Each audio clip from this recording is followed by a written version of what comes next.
Dahil sa patong-patong na problema na nga nito ni Megan ay nakapag-decide na nga siya mag-bar kasama nga nito ni JC.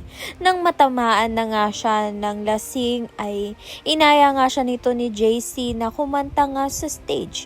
Doon biglang ang nagwala ito ngang si Megan at may nakapag-video nga sa kanya at nag-viral nga ito.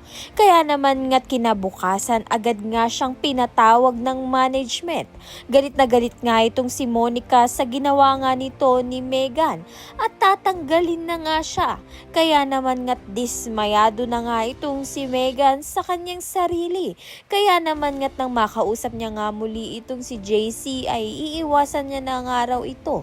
Subalit hindi naman nga masaya itong si Megan na iiwasan nga siya nito ni JC dahil nga naging magaan na nga ang loob niya dito.